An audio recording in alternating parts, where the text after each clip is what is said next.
What do you call an onion that won't stop crying? A leak.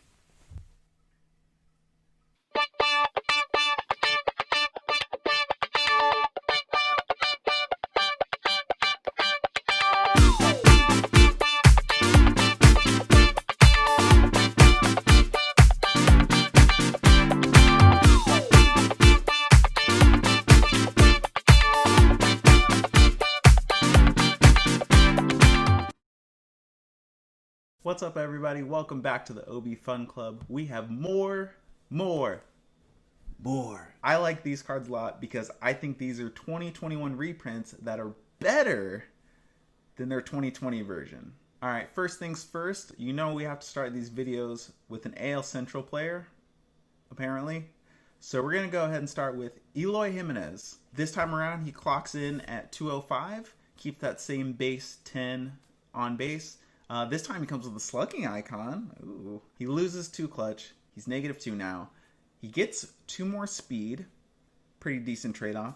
Still can't field to save his life, but his chart, significantly better. This is one of those cases where, do you want the high on base, or do you want a good chart? I personally prefer the 205 Eloy Jimenez over the 215 2020 version, because for 10 points cheaper, you get a faster, better chart, slugging icon version whose cost comes down because of his clutch. If we made 2021 Jimenez's clutch +1, I think we would see that this version is better alone, even with the R+2 on the 2020 version. Now, I know what you're thinking.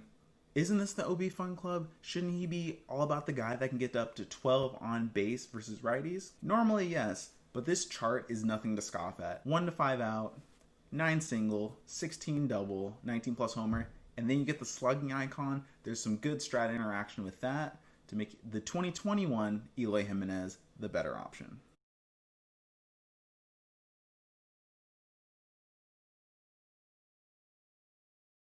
Next up, we have someone who is in the NL Central this time around, and wow, this card blew up.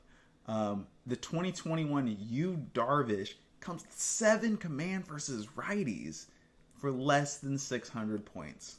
Now, Darvish on his own as a 2021 card, fantastic. I think there's a lot of parallels between him and the 2020 Steven Strasburg. Instead of 1x and a better back end of the chart, now you have R+1. If I had to choose between the two, I'd probably still choose Strasburg, especially when you're paying up for a pitcher like that. You want him to go deeper into the game, so that +3 clutch does actually become a factor. He's also more usable in stadiums like Boston or Colorado, where clutch can come into play at any time. With the addition of bear down, that clutch is nicer. But as a standalone card, Darvish, very, very good. I'd say the one concerning area for me is actually not that 23 plus homer. I know that scares a lot of people, and justifiably so, because when it comes to the power die, you not only have 1 chance, but you have 2 chances to homer, even without any modifiers to the swing. What makes me nervous with Darvish is the 1 to 2x. If I'm paying north of 500 for a starting pitcher, I want him to have as little problems as possible. A 1 to 2x, not a huge significant shift, but it's a 5% more chance that they're swinging with a power die on their chart. And again, if I'm paying ace money, I want ace performances, and limiting the amount of mistake pitches is part of that. Outside of that, there's so much to love about Darvish. The high command, the low defense, which keeps his cost lower than it could be, 1 to 7 strikeout, and then he comes with an extra W icon just for fun. I think it's a really fun card. Coming in at 590 points, like I said, the first comparison I see is to Strasburg, and I'm probably choosing Strasburg 9 times out of 10, but Darvish is a very good pitcher, and I would not blame you one bit for choosing him over Strasburg, and especially over his 2020 card. You guys, I am so excited about this card because it is so silly but so usable in so many ways. Another Seattle player being leaked, near and dear, close to my heart. Also another icon winner, Dylan Moore. Now, I knew this card was going to be silly from the jump because his 2020 card that was released, when it was released pretty recently, has 12 speed. And he got a stolen base icon this past season. We are just now getting into the realm of speed B guys getting stolen base icons. But now we have a 14 speed guy with a stolen base icon. What is the point of that? Even if you use Catch Me If You Can, he's stealing at 19 speed and you draw a card. But other than that, there's not a whole lot you can do with a 14 speed stolen base icon card. I just think that part is funny. And we'll go on to the actual good parts about the card. Okay, so first and foremost, he loses on base versus lefties, but picks up 2 against righties. And of course, mathematically speaking, there are more righty pitchers than lefty pitchers. Already off to a great start. Additionally, he's also eligible at first base now. He already had the second base, third base, shortstop, left field, center field, and right field. But he adds first base +1, and his defense in right field went up +2. I think another thing that's really interesting about Dylan Moore is that all of his outfield positions are +3. That's pretty great. You can put him anywhere there. He's second base +3. You can put him at second. But he's so cool because of how many different platoon options there are. When you have a card like Phil Nevin, you can move him over to third if you want to do a new catcher, and then move Dylan Moore to the outfield. So now you're platooning a catcher with an outfielder. You're platooning a catcher with a second baseman. He provides a lot of versatility. His only problem is he's 230 points. Sorry. That is not his only problem. But he's 230 points, so you're not bringing him off the bench. You're placing him somewhere in your lineup. The weirdest thing about Dylan Moore is that he doesn't provide a lot of value other than his versatility. Like, his chart is pretty awful. 14 single and 1 to 8 out is not great, even with the 12 on base versus righties. So I don't necessarily love him as a card. Is he better than his 2020 card? Absolutely. Do I love the versatility he provides? Absolutely as well. Whether or not I think he's a viable play, honestly, I'll leave that up to you guys. You guys, they did it. I did not think it was possible, but they finally did it. They printed a Nolan Arenado card that I like. So to put things into perspective, I have a history of dislike for Nolan Arenado's card in Clutch. And that is because this is the OB Fun Club. And Nolan Arenado, for all 4 prints previous, 17 through 20, he is the poster child for doing everything right on a card except on base. Now, that is not to say that on base is everything. However, he is also almost always more than 500 points. If I'm paying 500 points and you're telling me I have a guy who's going to get me maybe 11 on base half the time in 2020, 12 on base in 2017 was nothing. We had guys going up to 15 with like Joey Votto, like on the regular. Like 13 and 14 was nothing to scoff at. So for 12 on base for more than 500 points, no, I'm not paying that. That's ridiculous. But finally, we have a sub 500 Arenado, which for me makes his cost worth it. His chart doesn't really change from 2020 to 2021.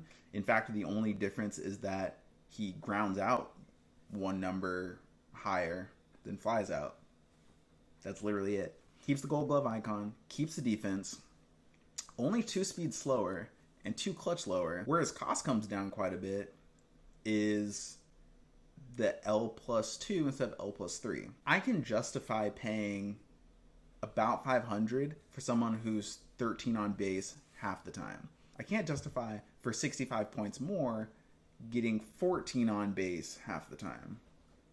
That it doesn't add up for me. For Arenado, he finally fits into the pocket that a lot of managers want to put L+ players value in that it's important to have L+ support on a team. I've never said that having someone who's good against lefties isn't important.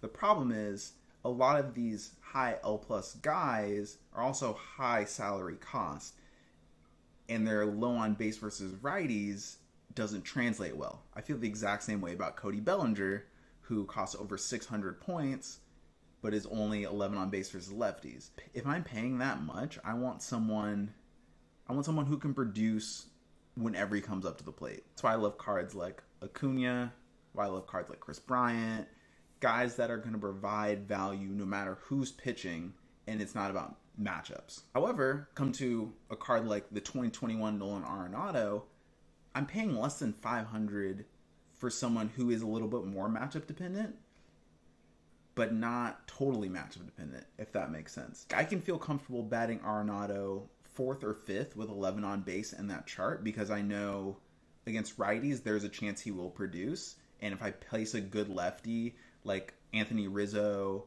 or Freddie Freeman, it creates matchup problems, but also one of those two are going to produce. And then when it comes against lefties, I can bat him 3rd or 2nd because, hey, he's 13 on base with a phenomenal chart. This time, he's worth his cost. And that's what ultimately comes down to. Arenado always had great cards, except for his on base, but now his on base finally fits his cost, and he's so much more playable, and I might actually use him.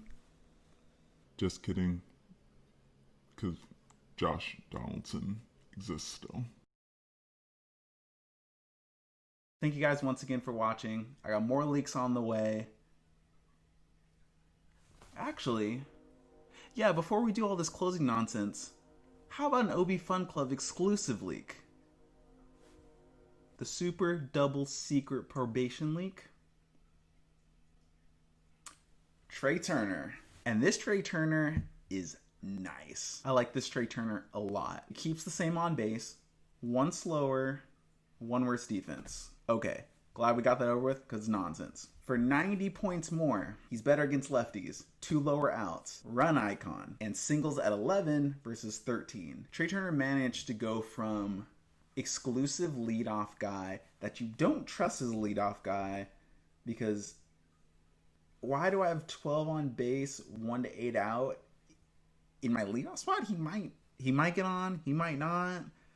Is that a risk I'm willing to take? He always lived in this purgatory zone, and like, just give me Gene Segura.